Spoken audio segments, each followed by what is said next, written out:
Next, let's talk about problems with red blood cells. So we're going to be talking about conditions in this clinical view. This is on page 714 in the 4th edition, but we're going to talk about it in our notes. So the first one we've mentioned already, anemia, if you've had med term, and meaning without, the emia referring to blood. So in this case, the blood is not carrying oxygen as much as we need it.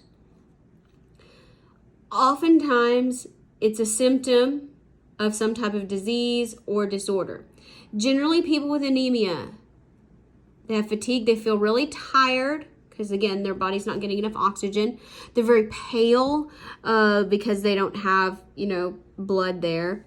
So they get short of breath and they actually feel cold. So first and most commonly, not enough red blood cells. This can happen through several conditions that we're going to talk about. First one is called aplastic anemia. This is very bad.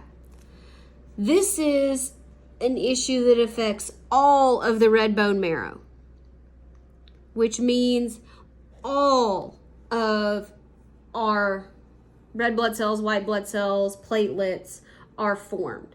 So if we don't have enough white blood cells, we're going to end up with infection. If we don't have enough platelets, we're going to get bleeding because we can't clot. The anemias from not enough red blood cells, not enough oxygen. So this can be caused by several things. It can be caused by a bone marrow cancer. We call these leukemias. There are different kinds. We're not going to talk about them. It can be caused by certain toxins. Generally, the most common one here is benzene toxicity, some poisonous gases as well. It can be caused by ionizing radiation. So this is why we wear protective gear when we're exposed to radiation. And some drugs have this as a side effect, so that's bad. So unless it's cancer, in these cases, our red bone marrow is replaced with connective tissue. So it's destroyed and it's not replaced. So what do we do for it? Generally, you're going to give people blood transfusions and they're going to need new bone marrow. So very bad. We want to try to avoid that if at all possible. All right, we could have a condition called hemolytic anemia. So lysis, meaning destruction. Here are red blood cells. They rupture, meaning they blow up prematurely, less than 100 days. This can happen due to congenital defects in the red blood cells. It can happen if you give somebody the wrong blood type when you're giving a transfusion, or it can happen as a response to infection. The most common one of these be malaria. So people traveling to, malaria is passed on by mosquitoes. So people traveling to portions of Africa, Southeast Asia, will generally take pills to help them prevent malaria. You could have hemorrhagic anemia. Here you get a lot of blood loss. It can be through like one really bad wound, or it can be through small but long-term losses. Example here would be like a bleeding ulcer.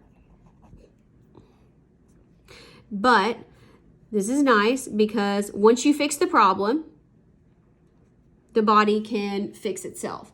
You might need to give a transfusion depending on how much blood has been lost, but generally this is quite a reversible condition if a person has access to medical care. So let's turn the page here.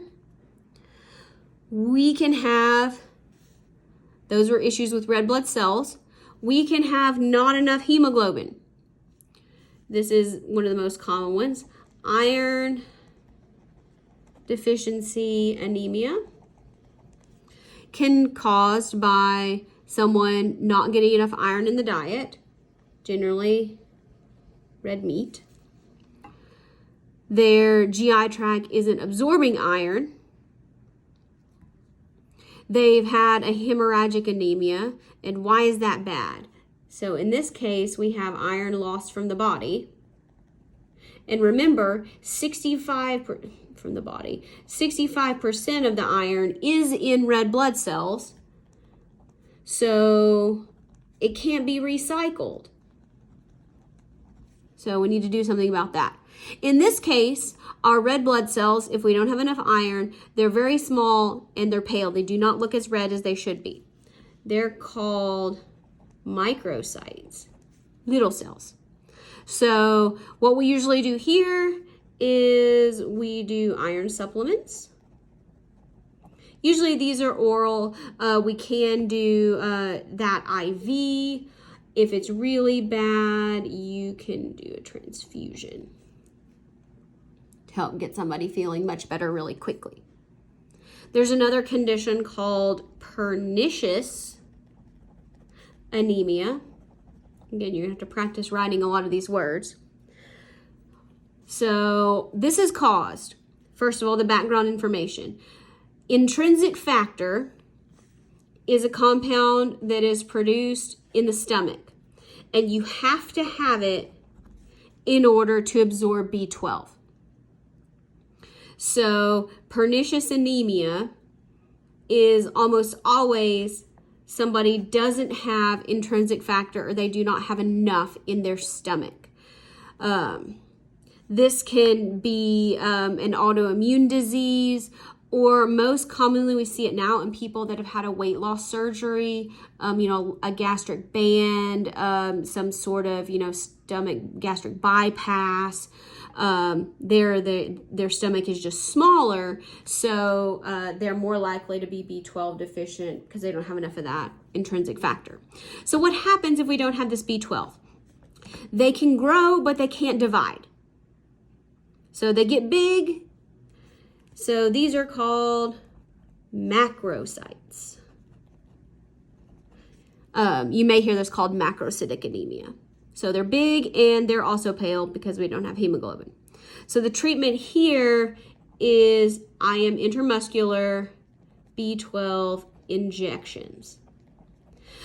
You can also do the under the tongue sublingual B12, but most people find the shots sufficient. If people will say, oh, I got a B12 shot and I feel, so much better, okay, that's probably a placebo effect. If you do not have an actual B12 deficiency, it's in your head. It's not really going to help you lose weight. Sorry. Now, you could also have hemoglobin that is not shaped right. Generally, this is genetic. So the globin portion of our hemoglobin is abnormal. So our red blood cells are very fragile and they rupture prematurely. Most commonly, this is going to be sickle cell anemia. So in a sickle cell, okay, so normally our red blood cells are these nice, pretty biconcave discs. In sickle cell, they're not always this nice. They are shaped like kind of a crescent moon or a scythe or a sickle. And you think, oh, that sounds scary. Yes. Okay, so most commonly, this is in people of African descent, from areas where malaria is most common. So if we're looking at this genetically, you have hemoglobin sickle. This is kind of the gene for that. So how does this spiky shape cause problems? If you look at it and you go, that's going to hurt? Yes. All right, so here, most commonly during exercise, the deoxyhemoglobin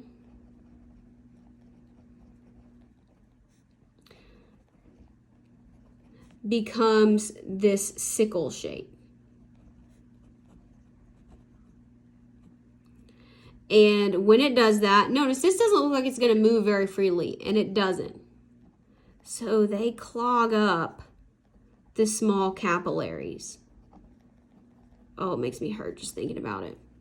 Therefore, these areas experience less O2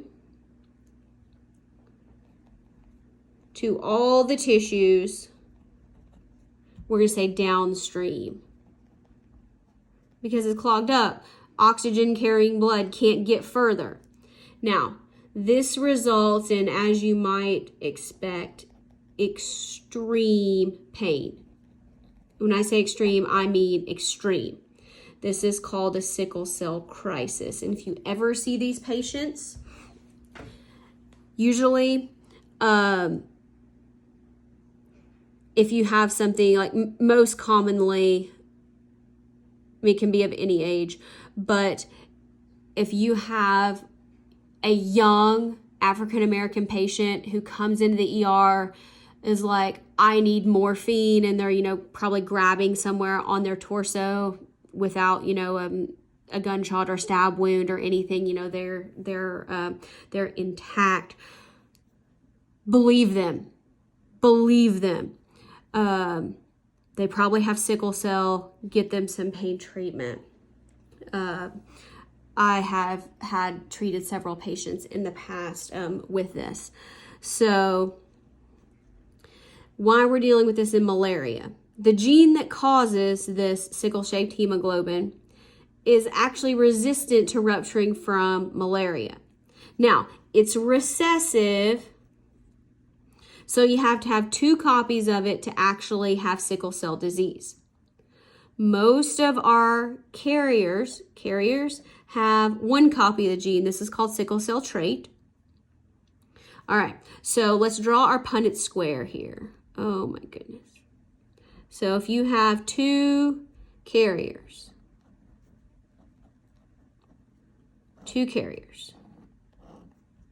we got 4 possible combinations. Hemoglobin. These are completely normal.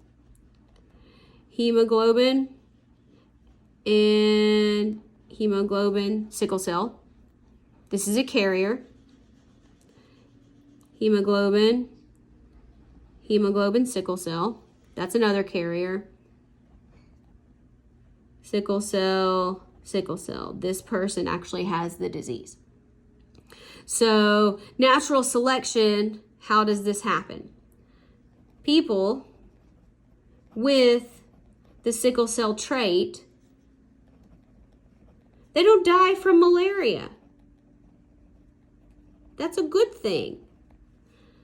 The problem is when you have 2 copies of this, as we just drew our Punnett square, it can be very bad.